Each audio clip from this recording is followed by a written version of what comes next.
se establece, los países han tomado diferentes medidas y han asignado recursos financieros a fin de mitigar los diferentes impactos que este fenómeno, pues obviamente no quiere que se le llegue a la población. Los esfuerzos de esta mitigación de la pandemia han originado alguna posibilidad de que algunas medidas o controles de prevención y combate al lavado de dinero y el financiamiento del terrorismo también se vean afectadas. Y por lo tanto surgen amenazas, ¿verdad? Como tal, en cualquier crisis siempre van a surgir esas vulnerabilidades en los sistemas y especialmente en este caso anti-lavado de dinero y contra el financiamiento del terrorismo y en ese sentido lo que tenemos que tener es que los diferentes actores se han visto afectados, ¿verdad? En ese sentido no solo los bancos, casas corredoras de bolsa, sino también los del sector real de la economía. Y es por ello que vamos a mencionar algunos riesgos nuevos asociados al tema del lavado de dinero y financiamiento del terrorismo. Y de entrada vamos ya de lleno a esto y sin más preámbulo vamos a ir a los primeros riesgos. Es una lista que he querido compartir con ustedes. Vamos a verlo y comenzamos ahora mismo. Y decimos, los gobiernos de la región han aprobado planes de ayuda financiera, tanto para las empresas como para el ciudadano común, y se han observado fraudes y estafas asociados con esto. Y ese es un tema bien interesante, porque en aras, por ejemplo, de este acceso, por ejemplo, a estas ayudas, los gobiernos, a través de sus entidades oficiales en diferentes países de la región y del mundo entero, han puesto esa ayuda a disposición de las personas naturales y las personas jurídicas para ayuda a la micro y pequeña empresa. Nuestra querido El Salvador está entrando en ese proceso de la ayuda económica, entendemos, y en eso hay que tener mucho cuidado, porque se ha observado que hay muchas entidades que han caído en el tema del robo de datos, accesos ilícitos a las cuentas de bancos para realizar compras electrónicas por medio de llamadas telefónicas y sitios web falsos, aparentando ser entidades oficiales, y lo que le hacen es un phishing.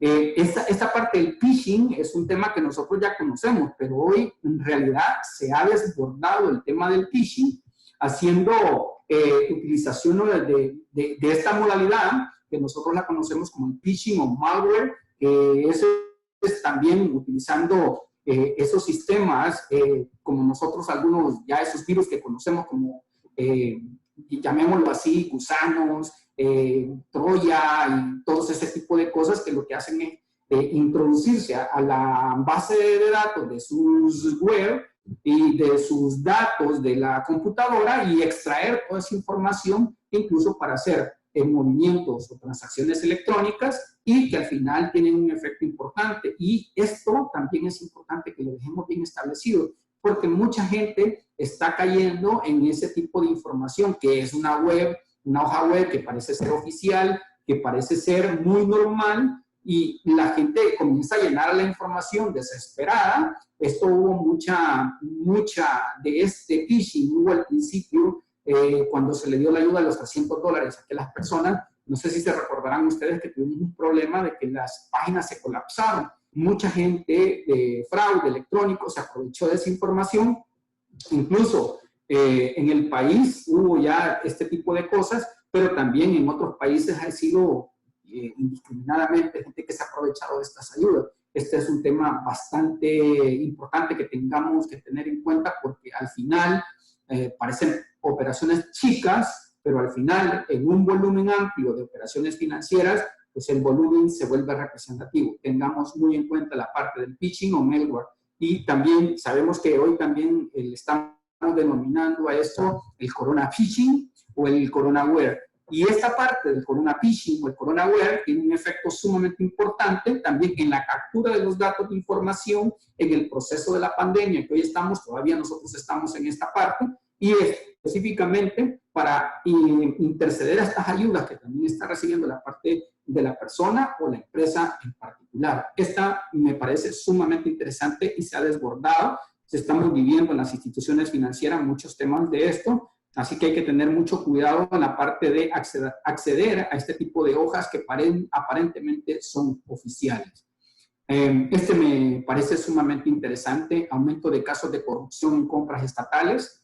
Uno de los repuntes de delitos relacionados con la corrupción es y este es un tema no solo a nivel nacional, sino es un tema a nivel internacional. No quiero hacer énfasis en ningún estado, pero en realidad a esto estamos de manera vulnerable todas las naciones, y es importante que lo tengamos muy, pero muy en cuenta. Todos sabemos que el Estado debe destinar grandes sumas de dinero para la compra de insumos que requiere el sector de salud para afrontar la pandemia. Por la necesidad y la urgencia que se supone la emergencia, los procedimientos de adquisición son flexibilizados a establecer los temas de emergencia en el cual nosotros nos encontramos, lo que aumenta un mayor riesgo de corrupción. Esto es un tema que es sumamente interesante verlo, porque si ustedes se dan cuenta, a nivel internacional incluso han habido ya hasta capturas en algunos estados, porque en algunas naciones donde, por ejemplo, Perú, Argentina, han hecho mal uso de estas ayudas, que es para fortalecer el sector salud, pero al final terminan beneficiando a sus amigos, a sus familiares, incluso específicamente cobrando sendas dádivas por entregar este tipo de adjudicaciones a ciertos proveedores. Y en ese sentido, acuérdense que ya un tema de emergencia, los procesos son más flexibles, y eso más flexible quiere decir incluso nos vamos por la contratación directa, y esa contratación directa tiene mucho que ver que, por ejemplo, que al final se está beneficiando a un tercero. En el artículo desde el 325 hasta el 334 del Código Penal, en nuestro Código Penal salvadoreño especialmente, habla sobre la sección de delitos de la corrupción, y aquí podemos mencionar asociaciones ilícitas, podemos mencionar específicamente un tema de peculado, donde al final es apropiarse indebidamente de fondos del Estado. Y estos son delitos que dan origen a un tema por un delito subyacente al de lavado de dinero, que es el que le da origen, y específicamente es lo que estamos viendo. Ahora, lo que estamos viendo también es muy particular, es que muchos estados han bajado el tema de la transparencia. Esto no debiera sacrificar ni planificación ni transparencia. Lo que más debería de connotarse sería, sí, vamos a hacer compras, pero de manera planificada, organizada y de manera transparente. Pero lo que hemos visto en algunos países de Latinoamérica es el tema de que hay muy poca transparencia, y esa poca transparencia advierte condiciones a que la gente piense lo que quiera. Es más, han habido condiciones de beneficiar a algunas empresas muy en particular, y en ese sentido tendemos específicamente a beneficiar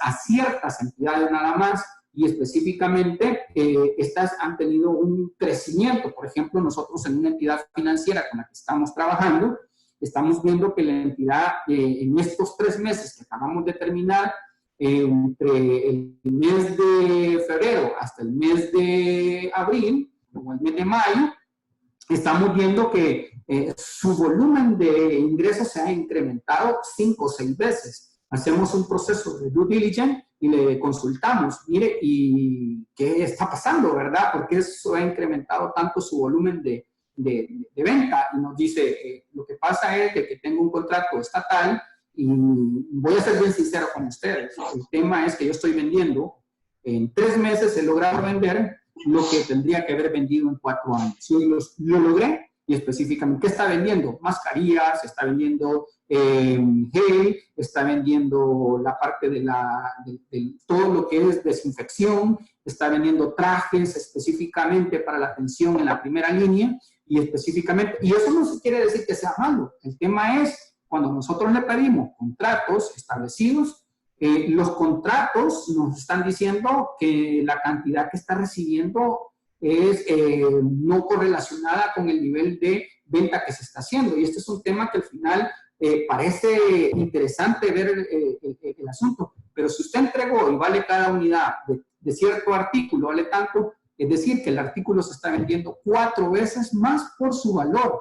Ahora, esto llama la atención. Nosotros no podemos decir que hay un tema de un delito en particular, pero obviamente que es una alerta sumamente importante para advertir ciertas consideraciones que al final aquí a alguien se le está, hay un beneficiario final. Y ese beneficiario final muchas veces tiene que ver con entidades del Estado. Aquí se incrementa el tema de la corrupción, sí, pero para la parte de prevención de lavado de dinero se vuelve importantísimo que nosotros entremos en un tema muy particular, que es la parte de los PEPs. No podemos dejar de lado el tema del due diligence en la parte de los PEPs. ¿Por qué? Porque esta gente incluso también, si van a hacer las operaciones, pero que esas operaciones sean lo más transparentes, lo más documentadas y con un proceso de due diligence. No nos queremos mezclar con este tipo de operaciones, sí, pero si no nos queremos mezclar, vamos a hacer un buen due diligence. Y estamos llamados como gestores de riesgo de PLD. Así que, interesante, estamos viendo en algunos estados, algunas naciones, donde estamos observando que hay una alta concentración de proveedores en las compras que se están haciendo. Es decir, sí, hay una buena cantidad que se está adquiriendo de insumos, ya sea de alimentos, de compras, de equipo médico, pero en realidad usted comienza a ver los proveedores que están, digamos, alimentando esas compras, son contaditos con los dedos de las manos. Entonces, este es un tema que al final llama la atención y que tenemos que estar muy atentos a esto. Y otro elemento es la importación de insumos médicos y de alimentos para la población con precios exageradamente sobrevalorados. Este es un tema que no lo podemos dejar pasar. En el Código Penal, en el artículo 214 de nuestro Código Penal salvadoreño, establece que los altos precios son un índice de alerta específicamente para un delito que se llama la parte de la captación digámoslo así, de productos que pueden proceder de actividades delictivas. Es una alerta que ya pone el artículo 214, sobre el cual pues no estamos hablando más que de un delito subyacente, que esta parte, pues un problema sumamente grande que está ocurriendo, que al final, cómo están adquiriendo ese tipo de insumos. Y estos tipos de insumos al final se vuelven legítimos cuando ya se están cancelando, el Estado no lo paga y al final eso va a parar específicamente a una transacción electrónica, una transacción financiera, es decir, la dependencia de los proveedores o los contratos exagerados de proveedores. No es que ya nos está diciendo que hay un delito, no, pero sí me da una alerta y específicamente yo tengo que trabajar sobre esa alerta, que es sumamente importante para mí. ¿Ok? Otro riesgo asociado específicamente es la creación de nuevas empresas. Esta creación de nuevas empresas es específicamente relacionada al tráfico de medicamentos que también estamos observando que son medicamentos falsos. Es una cantidad enorme, la tristeza, cómo la gente se aprovecha de las crisis, una crisis sanitaria como la que tenemos hoy en día, donde al final todos estamos pesando y tenemos en algún momento un miedo que al final es de contagio, pero hay gente que se aprovecha de ese miedo para crear este tipo de consideraciones como la que estamos viendo en este momento, creación de nuevas empresas relacionadas al tráfico de medicamentos falsos. Crean una empresa simplemente para esto, que obtienen la importación de medicamentos específicamente para vendérsela específicamente al Estado o a una entidad privada, a un hospital privado, y específicamente estamos viendo este tipo de cosas donde al final nos estamos mezclando y solo porque me dio muchas veces este insumo, me lo dio 2, 3 veces más barato que al final que me lo estaba dando otro proveedor, pero al final simplemente me terminé mezclando, le legitimo. Cuando vengo y establecer este tipo de condiciones, por ejemplo, Argentina tuvo que devolver una cantidad enorme de insumos médicos falsos, que la India hacía un mes ya los había rechazado. Ahora tenemos que aprender a vivir con este tipo de condiciones donde la gente se está aprovechando, pero que al final, mire, este es el mejor precio, entonces dése con él. Y simplemente nos vamos con el mejor precio y dejamos de largo todo el due diligence que debíamos haber hecho. Y no lo hicimos, ya es tarde. Es más, Argentina no pudo recuperar $8 millones en medicamentos. Y esto no estamos hablando de hace un par de de años, estamos hablando a la vuelta de, eso fue hace 15 días. Entonces tenemos que aprender a hacer esa debida diligencia también, incluso con aquellos que nos dan unos precios sumamente bajos. Incluso están vendiendo pruebas de COVID. Esas pruebas de COVID que al final incluso son test rápidos, que sumamente en un par de horas están dando la respuesta, que es una picadita con en la yema del dedo, y especialmente le hacen la prueba sumamente rápido, pero han salido demasiadas pruebas que son falsas. Y esto es un tema que al final a los gobiernos les está pasando factura. Y las empresas están utilizando este tipo de tácticas. Ventas de insumos sin los estándares requeridos por el sector salud. Y esto nos referimos a mascarillas, medicamentos, trajes, guantes, entre otros aspectos. Y estamos hablando incluso de medicamentos que la misma Organización Mundial de la Salud ha dejado de fuera específicamente. Y ahora entidades fiscalizadoras van a tener que echarle el ojo a ese tipo de revisiones, porque también eso conlleva un proceso donde al final es una gran pregunta, al final donde los estados se ven vulnerados y son utilizados también para estas medidas de lavado de dinero. Aló, Walter. Por el efecto del COVID. Fíjese, tengo una consulta. Usted, en la debida diligencia, cuando algún cliente, digamos, no nos da algún documento, o ya sea la fotocopia del DUI, del representante legal o algo, algún documento, ¿qué es lo recomendable en ese caso? ¿Se prosigue o no se prosigue? ¿O se sigue el proceso, pero ya se deja una alerta? ¿Qué es lo recomendable en este caso? Que a mí me ha pasado bastante, que más de algún documento no lo muestran o no lo proporcionan. Entonces, esto es bien importante. Voy a hablar más adelante de este tema, pero me voy a adelantar la respuesta. Es importante en este tipo de las condiciones de crisis que estamos viviendo en este momento, no dejar de largo el tema de la debida diligencia.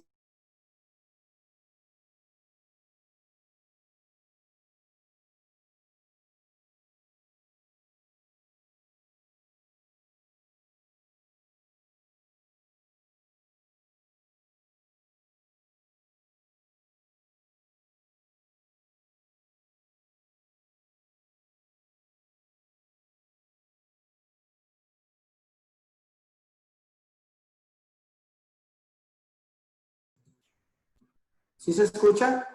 Ok. La verdad es que no podemos dejar de largo ningún proceso de debida diligencia. Saltarnos un proceso como no obtener una información o un documento importante en un proceso de debida diligencia, esto acarrea una responsabilidad sumamente grande para el que está haciendo ese proceso.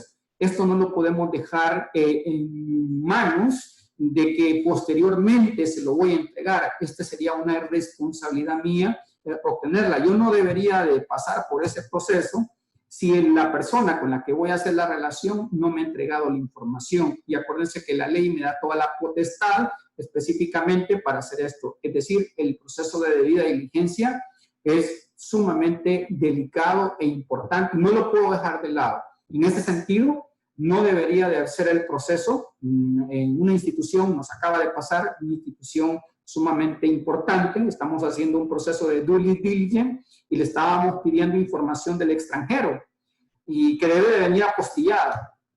Y esta información que debe de venir apostillada, el representante legal o las personas que están allá en Europa aducen que quien la debe de apostillar, pues obviamente está cerrado por efectos de pandemia, pero que procesemos ya la información y hagamos la operación y que posteriormente la va a mandar. No se puede hacer eso. No se puede hacer simplemente por el tema, porque estamos en crisis, sí, está cerrado. No, no se puede. Simplemente es el proceso, el debido proceso debe de respetarse y en ese sentido tenemos que tener muy en cuenta esos elementos para que el proceso siga su causa. Vamos a seguir aquí entonces y seguimos en la parte de riesgos siempre asociados por el tema del COVID. Esta es una parte que van a venir muchas propuestas de inversiones fraudulentas en modalidad de esquemas Ponzi, aprovechando la incertidumbre económica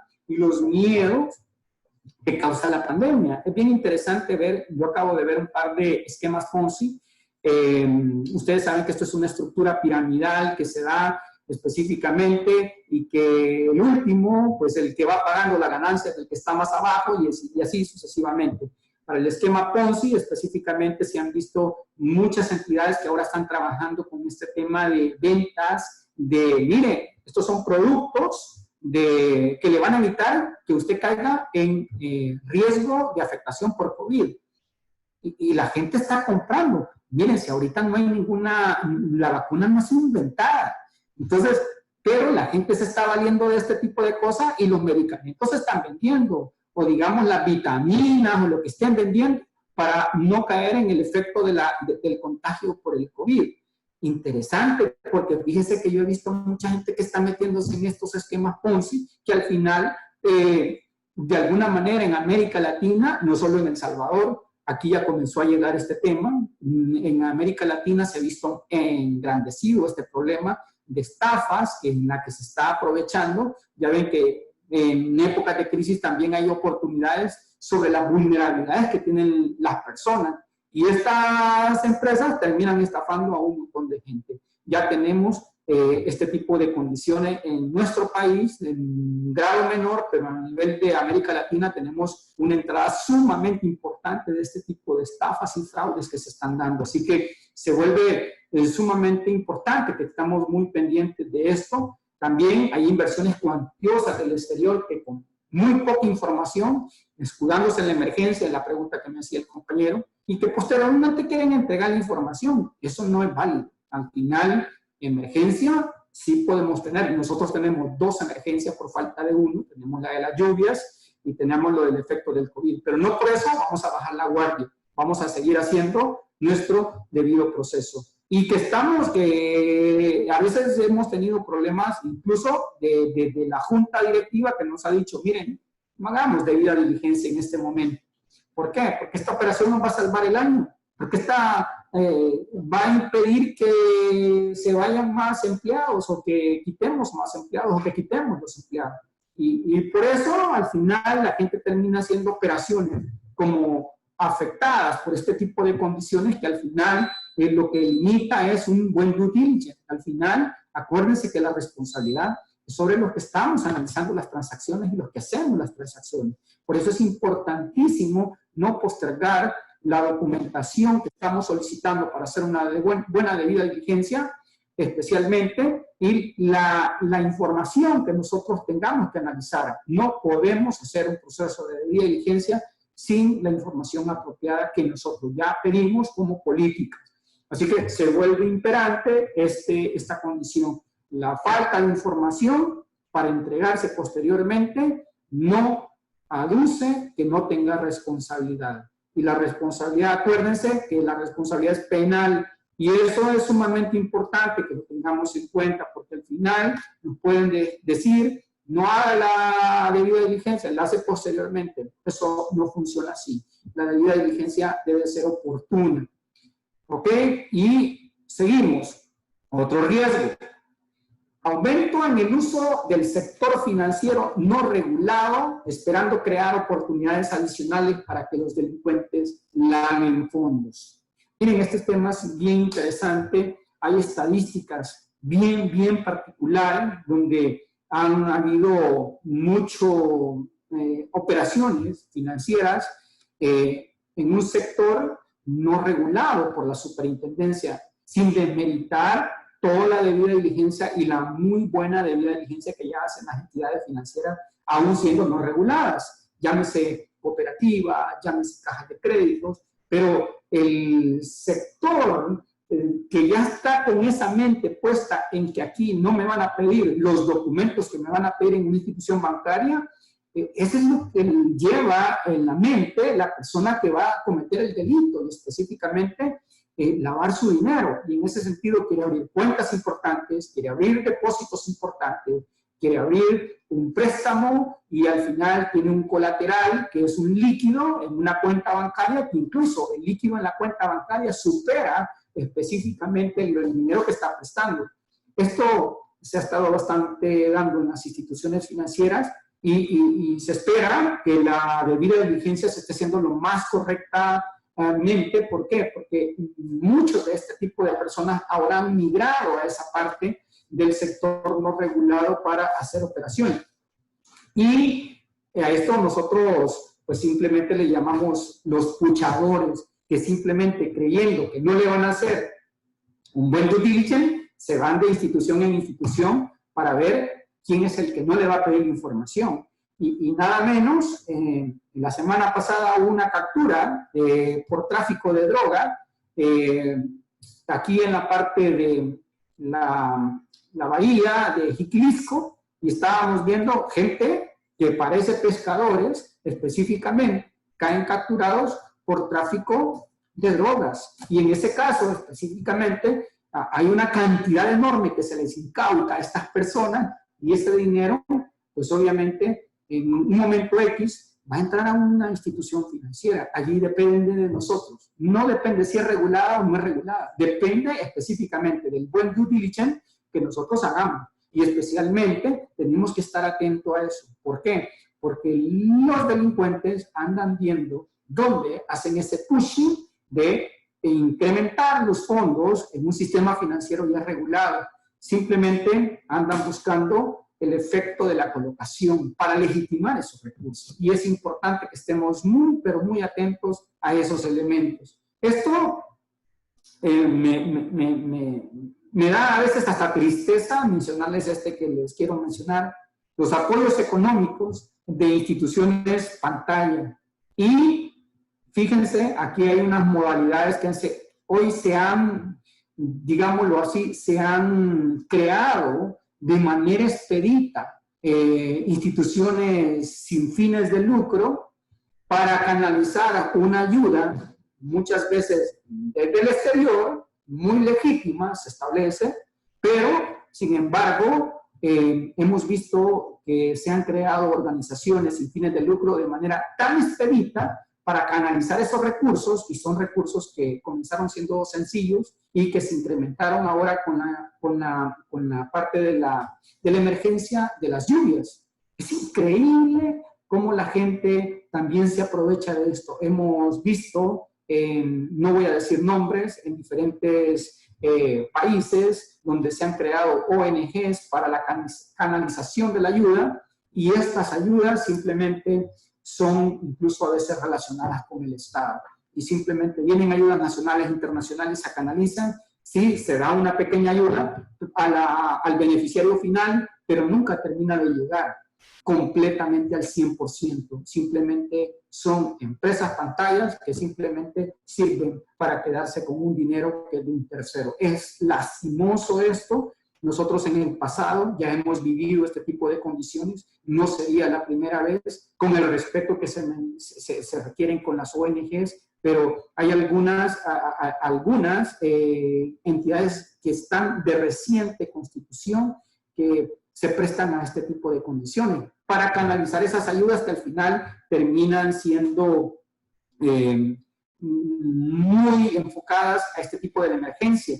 Y para esto tenemos que hacer una buena debida diligencia de la persona, del representante legal, de quienes hacen los aportes, quién es el conoce a tu donante, quiénes son los que están detrás de las donaciones, toda esta información. Y acuérdense que la donación, el objetivo no es detectar que hay un fraude, si el objetivo de la donación es que exista específicamente un beneficiario final, al que debe de llegarle esa ayuda, y eso es lo que nosotros debemos de garantizar, que esa ayuda llegue a quien debería de llegarle y que no se desvíe, y específicamente a eso estamos hablando.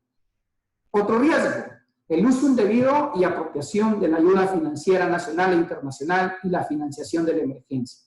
Esto hemos visto que esa ayuda financiera nacional e internacional a través de estas ONGs se ha dado la tarea, pero también no solo son ONGs, sino también son personas naturales. Se ha visto, por ejemplo, el incremento desproporcionado al crowdfunding o establecer centros de canalización de ayuda financiera. Toda la semana pasada hubo un incremento de este tipo a través de recolección de ayudas, donde al final estamos viendo que la gran cantidad de ayuda debe de ser canalizada a través, a veces, de una persona, y esta persona usted le pregunta, acuérdese que en nuestro país no hay regulación para ello. En otros países, como Estados Unidos, usted el crowdfunding lo puede hacer muy fácilmente. Ahora, no es que el crowdfunding sí va para esto, pero la gente lo utiliza para ello. Así que hay que tener mucho cuidado. Temas de crowdfunding que hemos visto un aumento muy, muy grande. Ahora, otro riesgo. Se ha observado una reducción en el volumen de las operaciones sospechosas. Posiblemente por el retraso de la obtención de la información adicional requerida para las investigaciones en curso. O simplemente a esto le podemos decir que es omitir las medidas de diligencia, de debida diligencia con el cliente. No podemos bajar la guardia a la gente que está en compliance.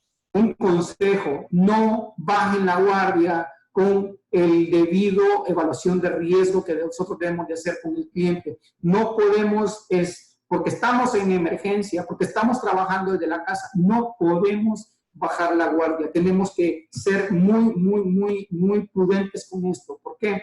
Porque hay ha habido un volumen demasiado bajo en tema de prevención de operaciones sospechosas. Y ahí sí tenemos que hacer mucho énfasis en esto, y al final, si se han dado operaciones, son menos, sí, hay una menor cantidad de volumen de operaciones, sí, entendemos eso, pero también han habido operaciones inusuales.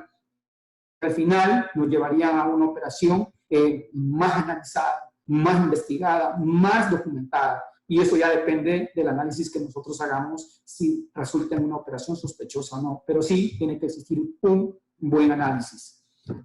Otro elemento importante de otro riesgo es el aumento sustancial de las operaciones financieras, que pues obviamente se ha visto un repunte de estas operaciones porque todos estamos en la casa y al final, todos nos guste o no, pues estamos en la casa y al final las operaciones financieras igual hemos tenido que hacerlas desde nuestra computadora. Y esto específicamente ha dado también un elemento importante: compra de productos y servicios por medios electrónicos en línea, que es aprovechado por los delincuentes para realizar fraudes o delitos cibernéticos. Otro elemento que se ha visto bastante incrementado es el riesgo operativo por el teletrabajo. Este es un tema que lo hemos estado viendo en tarjeta de crédito. Hay mucha queja en operaciones bancarias que hemos tenido que revertir porque simplemente han habido muchas fraude y, por ejemplo, y les voy a poner un ejemplo, hay una tarjeta de crédito que se usa únicamente para que el cliente pague recibo de agua y luz, que pague su teléfono y que pague recibos que son, digamos, en automático, asociados a la tarjeta. El cliente solo lo ocupa para eso, ni siquiera la saca de su cartera, la tiene en su casa. Ahora, este es un tema bien interesante. ¿Saben dónde está pasando? Está pasando en el teletrabajo. ¿Por qué? Porque no tenemos todos los sistemas de seguridad, de PCI que debería tener la tarjeta de crédito, que es todas las políticas de la tarjeta de crédito para el manejo de las consultas que hacemos en línea, y eso también ha tenido una dificultad en el manejo inapropiado de fraudes también electrónicos. Eso no es a nivel nacional nada más, sino es a nivel, llamémoslo así, a nivel internacional, ha aumentado exageradamente. Y incluso hay un país donde ya hubo una red de personas que se lograron capturar por este tipo de fraudes. Así que hay que tener muy en cuenta esos elementos. Hay que tenerlos bien en cuenta. Los riesgos asociados siempre, aprobaciones por excepción para realizar negocios debido a la situación actual, con miras a no perder el cliente por parte de los sujetos obligados. No podemos bajar la guardia en esto. Las condiciones económicas de las organizaciones criminales aumentan el reclutamiento también de personas para apoyarlos en este tipo de ejecuciones.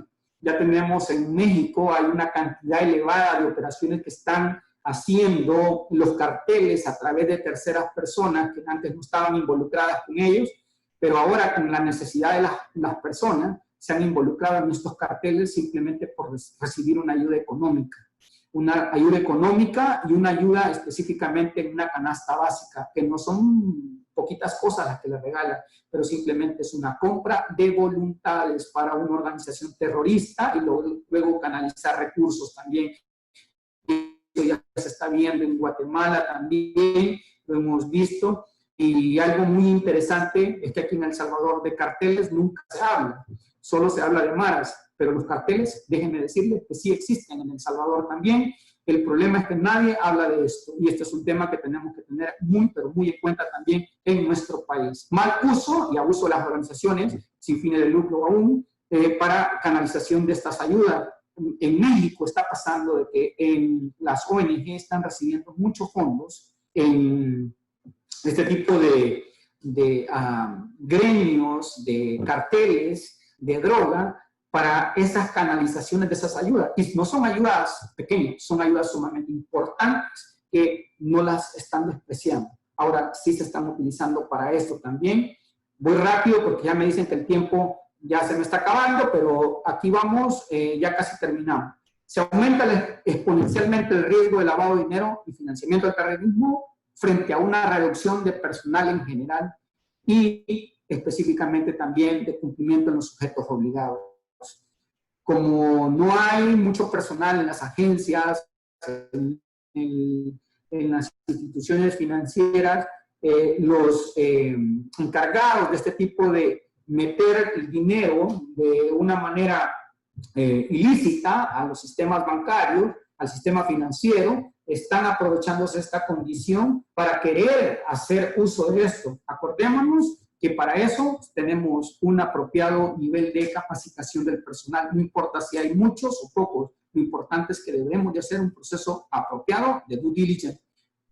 No importa quién es, si es del Estado, si es una empresa con la que nosotros trabajamos o que simplemente es una entidad recurrente. Hacemos una debida diligencia apropiada sin mirar a quién. Con esto yo voy finalizando lo de los riesgos y algunos consejos, algunas recomendaciones que nosotros hemos querido poner es mantener una comunicación de manera remota con todo el personal y mencionarle cuáles son los riesgos que nosotros estamos viendo en medio de la pandemia y de la pandemia y de la emergencia por las lluvias también que hemos tenido. También debe fortalecerse la aplicación de un enfoque basado en riesgo. Y yo siempre lo voy a decir, nosotros deberíamos tener una matriz de riesgos especialmente para esta condición de la pandemia que estamos viviendo.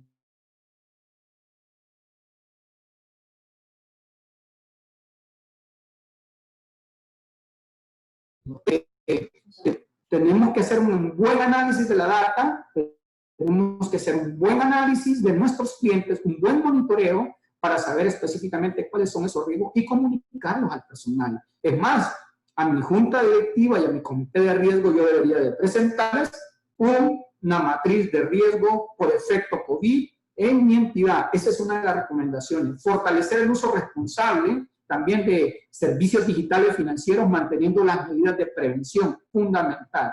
Se incrementa el volumen, pero yo tengo que tener medidas de prevención apropiadas para esas operaciones que hoy se me han visto incrementadas. Sumamente importante. Mantener el monitoreo de las transacciones financieras, sobre todo las electrónicas, y principalmente, no solo las nacionales, pero principalmente las internacionales. Y si son de PEPs, pues yo le hago un mejor due diligence para que me quede bien documentado y no tenga ningún problema a futuro. Debida diligencia de entidades canalizadoras de ayuda. Acuérdense que lo que buscamos es que el dinero o el beneficiario reciba finalmente esa ayuda. No es buscar que haya fraude, sino que de verdad la ayuda llega al beneficiario para el cual fue establecida. Esa debida diligencia a eso nos debería de llevar. Ahora, si en eso encontramos, pues hacemos los reportes que tengamos que hacer. Y por último, establecer buenas prácticas de la entidad en términos digitales, según corresponda, para ayudar y fortalecer todas las transacciones que nosotros estamos haciendo. Y esto es sumamente importante porque no solo son las transacciones electrónicas, sino que también son operaciones que hay gente que también está haciendo en efectivo. Y esto, pues hay que dejarlo claro también, porque sí hay transacciones en efectivo, y eso tampoco podemos bajar la guardia. Así que con esto era mi intervención. Yo sé que poquito tiempo, estamos ahondando más en algunos temas, en los módulos que estamos llevando a cabo en los diplomados, pero igual, yo quedo abierto a las preguntas por el tiempo que me queda, así que voy a desconectarme de aquí de la parte de dejar de compartir pantalla. Y me voy a... Ok, ¿sí? Sí, gracias, licenciado Walter Morales. Vamos a hacerle llegar algunas de las preguntas.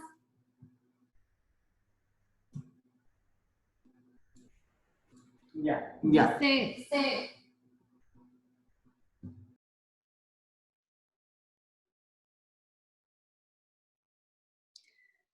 Buenas tardes. Dado el momento que vivimos, generado por la pandemia a nivel mundial COVID-19, ¿considera usted que el mercado bursátil es vulnerable, dada la necesidad de colocación de títulos de inversión susceptibles a ser adquiridos por sujetos que busquen aprovechar el momento para comprar dichos títulos y blanquear capitales?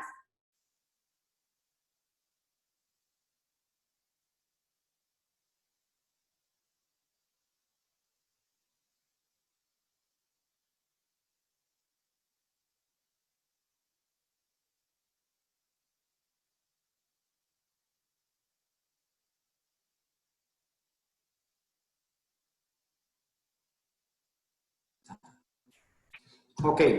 En este tipo de situaciones, acuérdense que los títulos valores, en este sentido, que son captaciones del público a través de la bolsa de valores, en este sentido siempre van a haber gente que está con recursos en la mano, que proceden de actividades que no son tan lícitas, que se van a querer aprovechar de esta situación. Y acordémonos que ahora todos los gobiernos están emitiendo también en mercados internacionales, incluyendo El Salvador, que todavía no ha entrado por el tema de riesgo, entiendo. Sin embargo, acordémonos que los gobiernos, con la necesidad que tienen de obtener fondos, van a hacer más expedito el proceso.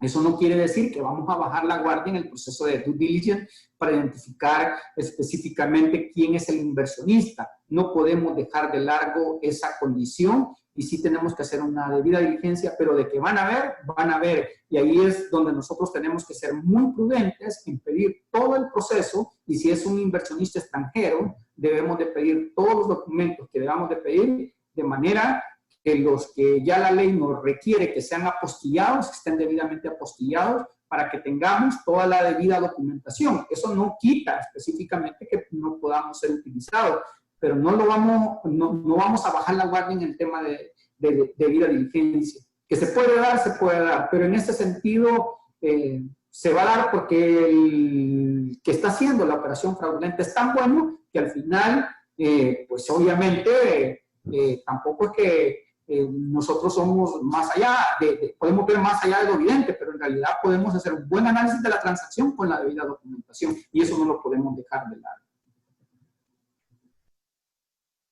Gracias, licenciado Walter. Tienen una consulta acá. Debido a estas emergencias, por ser una fundación, es Alejandrina Rivas quien está haciendo la consulta. Hemos habilitado cuenta bancaria para captar fondos. En estos casos no podemos pasar el formulario de vinculación, ya que en algunos casos se desconocen los datos del donante.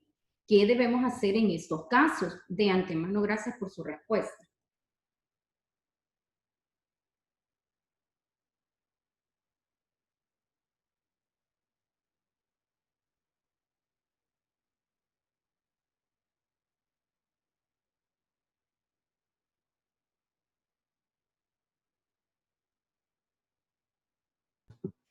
Lo siento, pero como a la quinta vez me da que me habilite el micrófono.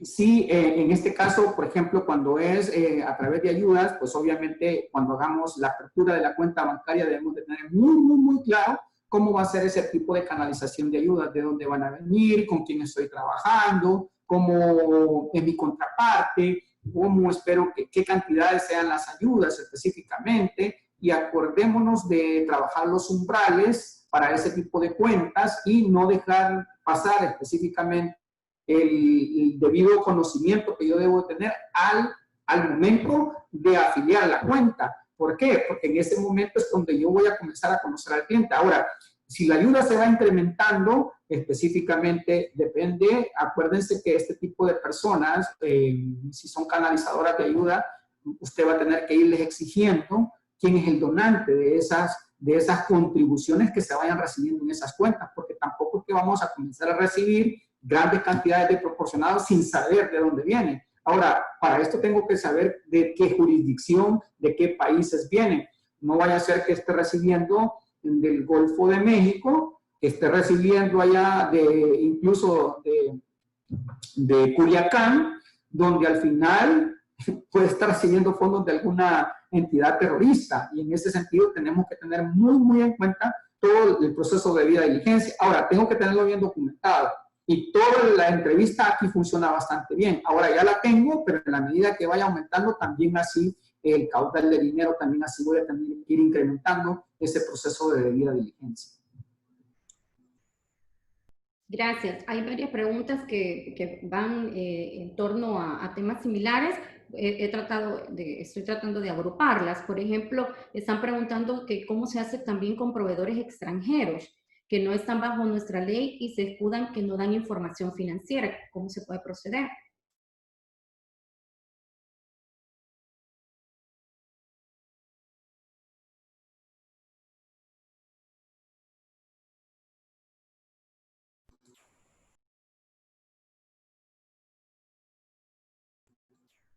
Cuando son proveedores extranjeros, específicamente yo debo de hacer un due diligence, igual específicamente como conocer a un cliente más. Cuando son proveedores yo debería tener un banco de datos, y si es un proveedor nuevo, el proveedor debería de llenarme cierta información mínima con la que yo espero trabajar con él. ¿Por qué? Porque yo necesito saber quién es mi contraparte, especialmente porque le estoy canalizando recursos y él me está canalizando productos, y en ese sentido yo debo estar seguro de quién es el que está en la contraparte para saber cuál es la documentación que debo de estarle pidiendo. Y ojo, yo sé que esto nos ha pasado muchas veces, que usted le pregunta al proveedor sobre la información y él se escuda en que esa ley a él no le atañe. Sí, pero a nosotros sí, y al final sí nos van a pedir una exigencia de este tipo de condiciones y hay que advertirla, incluso con los que están haciendo la compra en realidad. En ese sentido, si la compra se llega a dar siempre y cuando usted haya advertido y no tiene ninguna información, aún así se compró, pues usted tendría que hacer un reporte específicamente sobre este tipo de situaciones. En este caso, es importante que tengamos la documentación. Acuérdense que nosotros simplemente como gestores de prevención de lavado de dinero vamos a recomendar ese tipo de operaciones, que se hagan o que no se hagan, pero al final nosotros no tomamos la decisión, simplemente somos los que proponemos. Aún así se toman las consideraciones y se hace la operación, pues al final la responsabilidad siempre viene siendo de una junta directiva, un responsable del área de compras, que al final es el que tiene en cuenta su responsabilidad, y nosotros tenemos que hacer nuestro proceso de hacer un análisis apropiado de qué información es la que no obtuvimos para hacer un buen proceso. Y en ese sentido, pues obviamente vamos a entrar a un proceso ya de hacer un reporte o no, ya esa es una decisión ya muy nuestra de la información no presentada. También están consultando sobre en referencia al cobro y envío de remesas familiares. ¿Qué nuevos controles se pueden aplicar ante esta emergencia? Y aquí voy a sumar algo que están consultando también, que están claros de la debida diligencia, pero que hay otras recomendaciones que se puedan dar como manera de controles. Y también hay empresas que según lo que están comentando no le están dando la debida importancia a la solicitud de información, y entonces cómo el designado de cumplimiento puede respaldarse ante una contingencia para evadir o respaldarse ante responsabilidades.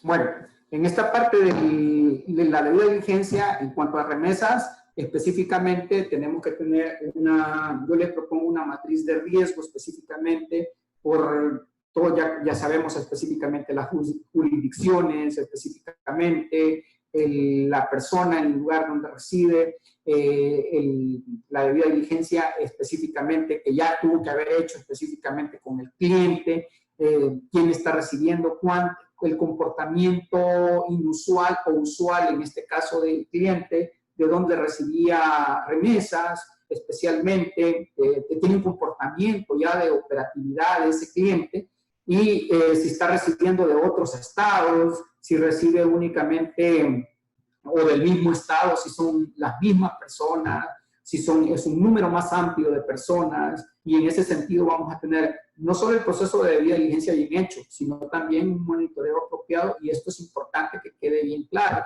que en el tema de remesas sí tenemos que tener un monitoreo, no solo por el tema del COVID, sino ese permanentemente. Es más, yo debiera saber específicamente que hay jurisdicciones que son más riesgosas que otras, en temas incluso de estados.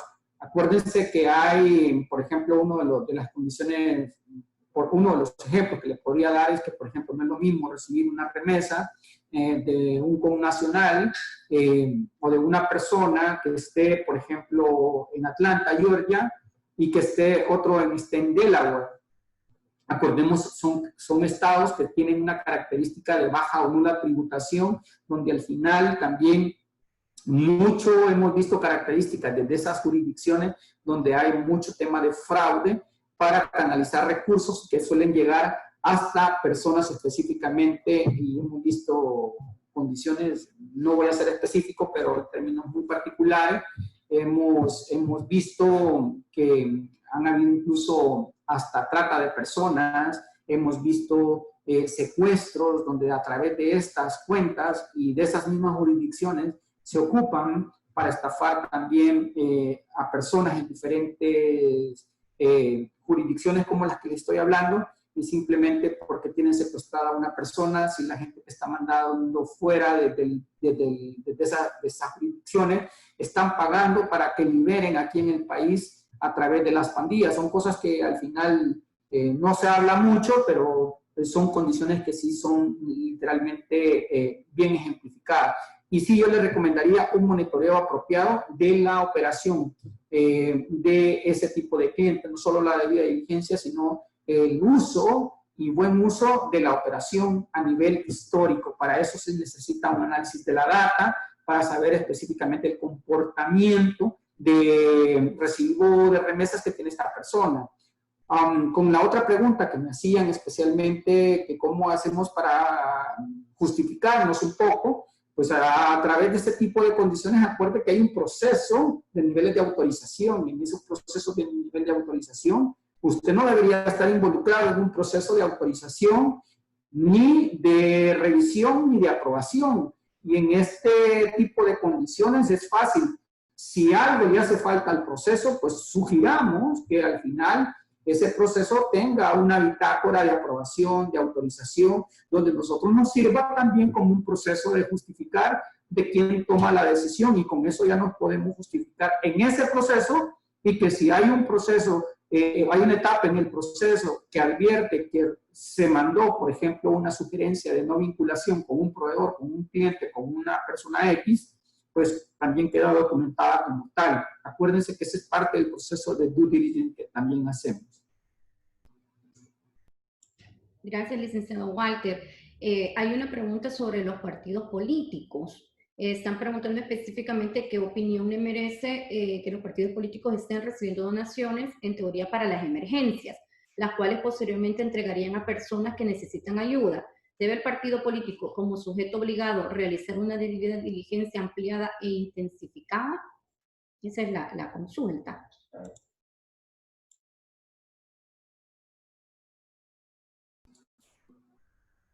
Ok, con las disculpas ahí por la demora de la activación, pero se me tarda. Ahora, con esta parte de los partidos políticos, si hablamos específicamente en El Salvador, yo le podría decir, sí, tenemos que hacer una debida diligencia bien amplia. ¿Por qué? Porque históricamente los partidos políticos se han visto, y yo no soy político, soy apolítico, no quiero nada de eso, sin embargo, tenemos como gestores de prevención del lavado de dinero hacer una muy buena debida diligencia en épocas de crisis, en épocas de situaciones de emergencia nacional. Hemos visto que las ONGs vinculadas a partidos políticos, los mismos partidos políticos, recibiendo este tipo de canalización de ayudas, específicamente, se han quedado específicamente con esas ayudas. Y aquí sin colores, sin ponerle nombres y apellidos, pero todo ha sido siempre cortado con la misma tijera. Siempre hemos tenido ese problema. Ahora, esto es importante porque al final del día, estas ayudas específicamente que están recibiendo, y si hay fondos que están recibiendo a través de esas cuentas que nosotros ya tenemos que hacer un buen due diligence. ¿Por qué? Porque también hay ayudas que vienen de actores que muchas veces cuando usted ya los comienza a analizar de quién está haciendo la transferencia, usted se va a quedar sorprendido de quién está mandando esas ayudas. Y por eso en particular que debemos tener mucho cuidado quiénes son los donantes de este tipo de ayudas. Al final, como bien decíamos, el objetivo no es identificar fraude ni nada por el estilo, pero sí, especialmente, que la ayuda llegue a donde debería llegar. Pero si yo tengo a alguien que esté en una lista, al final, y que es coincidente esa lista, en una condición de captación de recursos a través de esta entidad, pues obviamente tengo que notificarlo, tengo que hacerlo apropiadamente y no me puedo quedar callado, incluso tengo que dejarlo bien documentado. Y si necesita elevarlo a un comité de prevención de lavado de dinero, pues lo elevamos para que el comité, a través de la Junta, tome una decisión más apropiada sobre el uso de cuentas con este tipo de condiciones de partidos políticos también. Gracias. También hay una consulta sobre las empresas gaseras. A su criterio, como principal riesgo respecto a las operaciones de las empresas gaseras, ¿cuál debería ser el elemento de más alto riesgo a monitorear? Aquí otro participante también le contestaba a la persona, decía siempre el efectivo, controlar las altas denominaciones. Pero esta es la consulta. ¿Cuál debería ser el elemento más alto riesgo a monitorear según su criterio?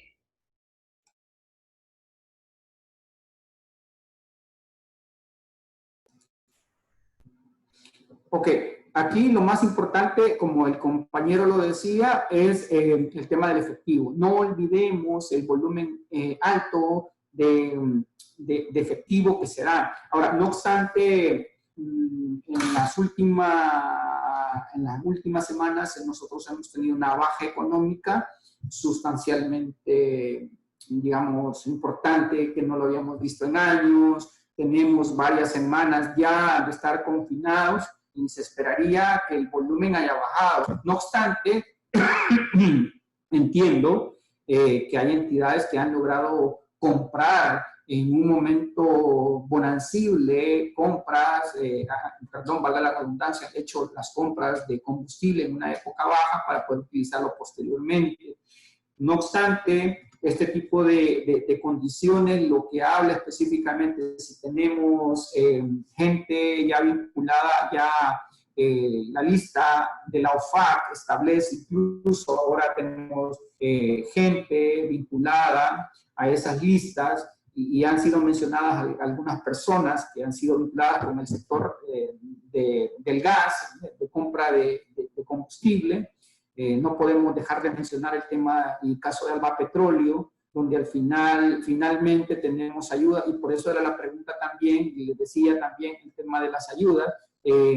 Tenemos gente de Venezuela, el presidente, gente de su gabinete en Venezuela, tiene no solo un tema en la lista OFAC, tiene, digámoslo así, un pago por una recompensa por el que diga dónde están, el paradero, y para que ayude a capturarlo. Es un tema sumamente complicado. Ahora, si está en la lista OFAC, es un tema que al final tenemos que tenerlo en cuenta. Hemos visto problemas en temas de las gaseras, donde también utilizan testaferros para poder hacer grandes compras, y estas personas, si están vinculadas a un sector específico, a una lista involucrada, pues sí es importante que tengamos ese buen due diligence de advertírselo específicamente a quién, a la junta directiva, que quede documentado lo que estamos diciendo, que hay un problema relacionado a este tipo de operaciones, que tal vez pueda la terminación de la transacción haciéndose y culminándose. Al final, que no nos pase, que nosotros no lo advertimos, que no lo dijimos, que pase documentado. Esto es un asunto sumamente importante que lo tenemos que dejar establecido. ¿Por qué? Porque hemos visto operaciones, no operaciones solo de poner la gas, que nosotros la que vemos, sino cómo se compra la gasolina en este tipo de estaciones de servicio. Es un tema que al final sí nos puede pasar factura, porque hay gente que está utilizando terceras personas también. Eso, aparte del testaferrato, le puede pasar factura a la compañía gasera. Eso es un tema que tenemos que tener mucho cuidado, que pareciera que es un tema nada más de venta, es un problema también de compra. Así que también tenemos que tener mucho cuidado y dejar muy documentado las transacciones que hagamos con terceros involucrados o relacionados en listas. Gracias. Vamos ya casi finalizando, pero hay un par de preguntas acá que también son bastante interesantes y que pueden abonar también a otros participantes. ¿Qué hacer con documentos que no se pueden firmar, como declaraciones juradas de empleados, clientes o proveedores, por no tener ahorita las herramientas necesarias como un escáner o impresora? Y a esta voy a sumar una pues que tiene que ver también con entrega de documentación, porque también consultan que en el caso de matrículas de comercio o credenciales de junta directiva que están presentadas al CNR, pero que aún no están legalmente inscritas. Alguien contestó lo del CNR que dan un plazo, ¿verdad? Que todavía pueden tener menciona aquí que el Código de Comercio menciona que si la junta directiva está vencida, todavía cuenta con un plazo de 6 meses en lo que pueden dar un plazo para su renovación. No es lo indicado, pero se puede tomar como base, contestó un participante a esa pregunta, pero es relacionado a eso, ¿verdad? Con el confinamiento y que no se tienen firmas y algunos procesos de trámites no se pueden hacer personalmente, entonces, ¿cómo se puede hacer en esos casos?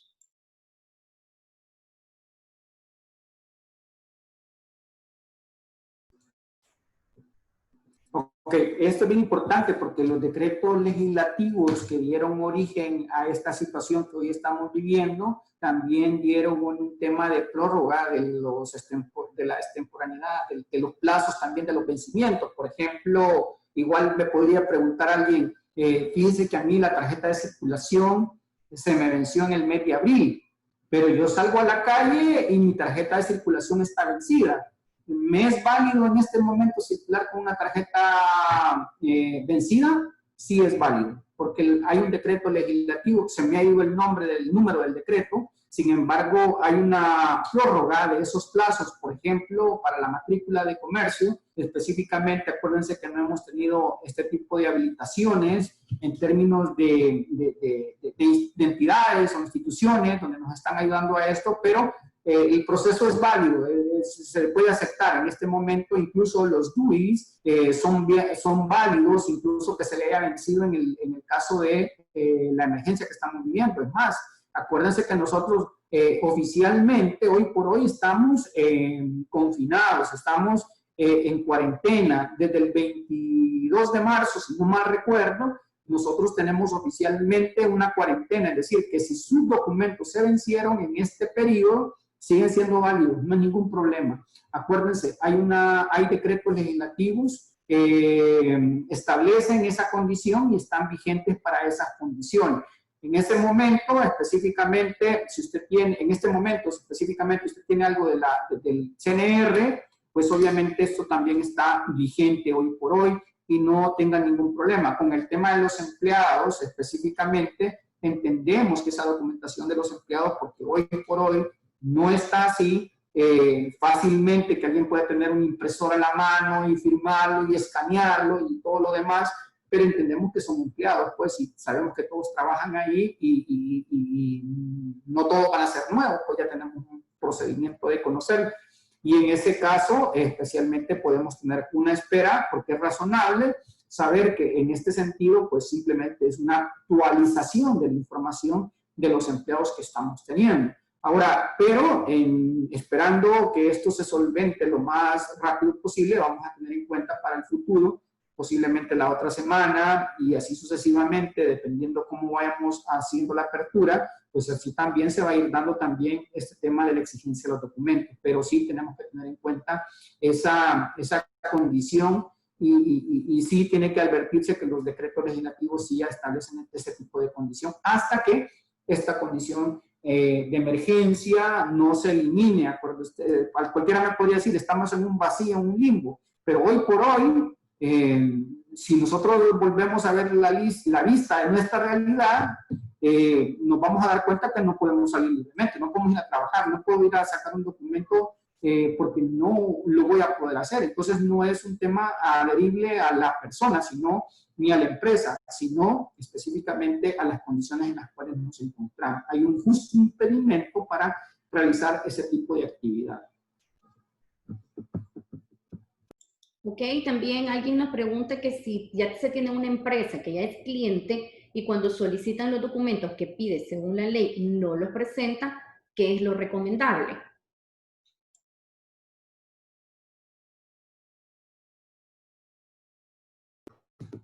Lo recomendable es que si los documentos específicamente no los presentan, me debería presentar aún así los vencidos. ¿Eso quiere decir que siguen teniendo validez hoy por hoy? Claro que sí. Entonces, ¿por qué alguien me podría decir, mire, yo no los presenté porque mis documentos están vencidos?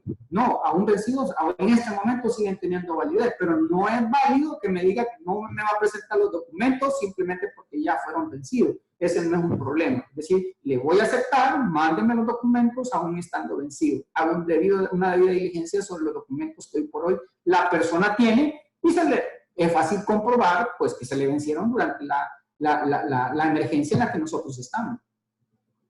Okay, gracias. Hay varios comentarios también que vamos a hacerle llegar y alguien también pregunta, y esto es muy importante para los designados también y la gente que está también de juntas directivas, si ha dado algún lineamiento la OIF en relación a la debida diligencia en esta época de emergencias.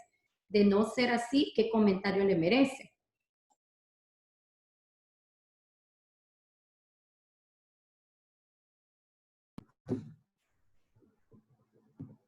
Es una lástima porque la UIF no ha dado ningún lineamiento sobre esto. Es más, el GAFI ha dado una exigencia, ha solicitado a los países que se comuniquen. Los riesgos que hoy estoy hablando, que riesgos como estos sean comunicados a nivel nacional y que sean de uso y conocimiento de todos los sujetos obligados, para que los conozcan y puedan establecer sus niveles de riesgos y su tolerancia a los mismos, es decir, ese manejo apropiado de los riesgos y al final, pues esperen establecer condiciones de control interno sobre los mismos. Ahora, eso nosotros lastimosamente no lo tenemos. Seguimos teniendo un tema, digámoslo así, que no tenemos esa comunicación apropiada. Simplemente se le deja a libre albedrío a cada una de las entidades sujetas obligadas a que cada quien haga, pues como bien entienda sobre este tema, pero no hay un tema bien adecuado sobre esto. Así que yo creo que la falta de información es o de comunicación es lo peor que nos puede pasar a una relación. Por eso es bien importante que se deje establecido este tipo de condiciones. Hay países, incluso como Guatemala, donde han tenido este tipo de condiciones y se han estado informando. Lastimosamente, en nuestro país parece que esto no se ha dado, pero creo yo que cada entidad debería tener su propia matriz de riesgo y yo sí se lo recomiendo. Por COVID tenemos que tener una matriz de riesgo donde valoremos esos riesgos de los cuales podemos ser, si pues nada pasa, pues gracias a Dios no le pasa nada por estos riesgos, pero al final que no nos digan que no gestionamos los riesgos durante la pandemia, sí los debemos de estar gestionando. Gracias. Y con respecto a eso de la matriz, hay un par de preguntas, que cuáles serían los riesgos que deberían de considerarse o asociados. Entiendo que de esto hay un módulo en el diplomado de prevención del lavado de dinero, porque hay que profundizar un poco más y de acuerdo al rubro. ¿Nos puede comentar acerca de eso?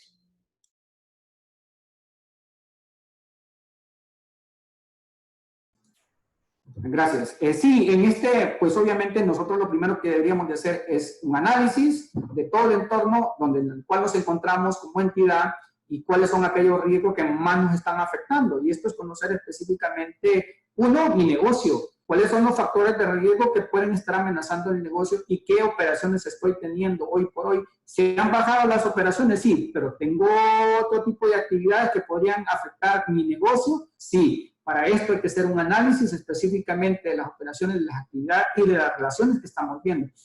De riesgos podemos hablar mucho, pero para esto tenemos que hacer un análisis del sector y del negocio en particular. Para eso específicamente, híjole, tendría que ser otro webinar, pero también ya nosotros lo estamos haciendo a través de la sección de análisis de matrices de riesgo, y en esa sección estamos profundizando un poquito más. Yo por el tiempo aquí ya no podría ahondar un poquito más, pero sí, yo los invito a que hagan un análisis de riesgo, y los que quieran participar, pues bienvenidos sean, porque también estamos haciendo esos análisis, también dentro de los diferentes sectores, también en los cuales se encuentran también los participantes. De verdad, yo quisiera entrar de lleno, pero el tiempo se me queda corto, y la verdad es que los riesgos son grandes, son muchos, pero sí tenemos que saber específicamente cuáles son aquellos que más nos están afectando en la industria en la que yo opero, en el negocio en el que estoy yo, y en los clientes con los que estoy, y en el mercado en que yo opero. Gracias. Y antes una pregunta más, y le voy a ir pidiendo también a los participantes, porque siempre nos gusta dejar documentado para nuestro récord y también para el de ustedes, que vayan activando sus camaritas ahí en el teléfono, en la computadora, porque vamos a tomar la foto de grupo después de contestar esta pregunta. Así que Melissa nos va a estar apoyando en esta tarde. Melissa es parte del staff de Yancor. Dice que si somos instituciones financieras, pero no somos catalogadas como agentes según la NRP 12, ¿quién debe aplicar la debida diligencia en las remesas?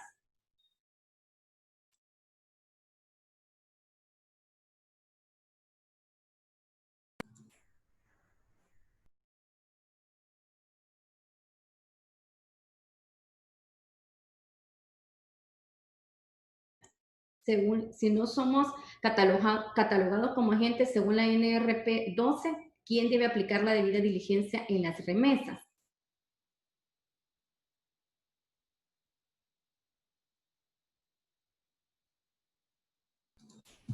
Ok, en este tema es bien importante, y esta es una discusión que ya hemos tenido a la luz de diferentes instituciones financieras, donde el tema de la remesa se ha vuelto sumamente importante, y muchos me dicen son las entidades que hacen la canalización del recurso específicamente, o es el que hace uso del sistema y todo lo demás. Específicamente, y yo le voy a ser bien sincero, cuando nosotros tenemos una operación de lavado de dinero por remesas, sale involucrado el de la plataforma y el que entrega el dinero. Aquí los involucrados son todos los que están en el flujograma, en el proceso de la entrega del recurso. La gente se quiere muchas veces, digamos, escudar y que eso no me corresponde a mí, pero en el proceso entran todos, y ahí sí se vuelve importantísimo que tengamos controles específicos para mitigar ese riesgo. Posiblemente tengamos controles muy particulares, pero sí tenemos que estar administrando el riesgo. Al final el riesgo simplemente es compartido, que lo tenemos que administrar todos. Pues sí, es una condición en la cual no nos podemos echar para atrás,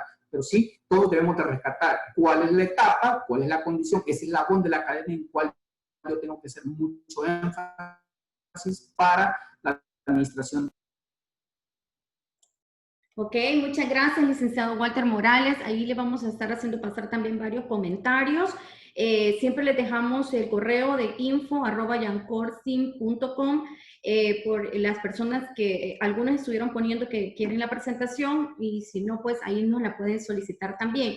Si hay alguna pregunta que se quedó, porque sí eran bastantes, también nos la pueden hacer llegar ahí y nosotros se la compartimos al licenciado Walter Morales y con gusto pues él le puede responder. Así que muchas gracias por su tiempo, muchas gracias por todo el conocimiento, la experiencia, los casos. Los invitamos también a ustedes a que puedan ser parte de los cursos en donde se está profundizando todo el quehacer, todo este tema. Ahora pues ya veo que ya activaron varios las camaritas, los que no por favor la pueden activar. Y Melissa nos va a estar tomando ahí la foto. Aquí la tengo a ella que me avise. Melissa, si me puedes avisar y estamos listos para la toma de fotos. Solo vamos a esconder. Y los que no tienen cámara, pues ni modo, ahí vamos a poner el nombre, pues. o un emoji creo que pueden poner ahí. Y si no, pues le va a aparecer la foto de perfil. Entonces, Melissa, estamos a la cuenta de 1, 2, 3 y me vas diciendo para ir pasando también las pantallas.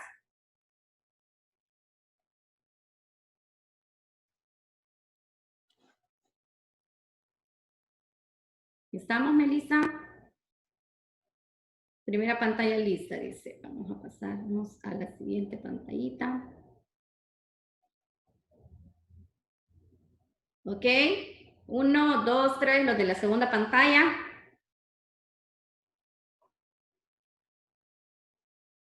Vamos a la siguiente.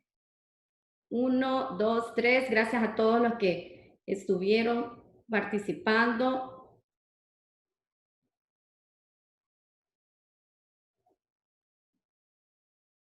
Y los de la cuarta no me han encendido las camaritas. Ahí están apareciendo, por favor. Los que tienen cámara. Y pues ahí estamos. Estamos recibiendo felicitaciones para el licenciado Walter Morales y a quien quizás voy a darle ya la última palabra para que pueda despedirse y así vamos a quedar todos despedidos esta tarde. Un abrazo para todos y ha sido un gusto poder compartir y verles algunas de sus caritas también y pronto, primero Dios, pronto vamos a estar nuevamente juntos. Licenciado Walter, para que se despida.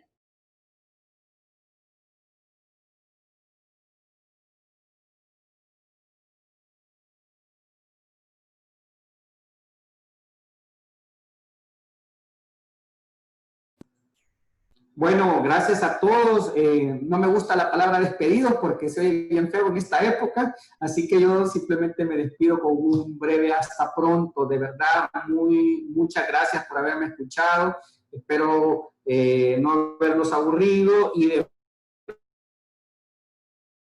verdad sabemos que los riesgos son cambiantes y tenemos que seguir siempre adelante y evaluando cuáles son esos aspectos que nos deben de preocupar y echarle todas las ganas y con la fe siempre puesta en Dios, siempre salimos adelante. Y unidos, acuérdense, todo sale mejor. Adelante, El Salvador.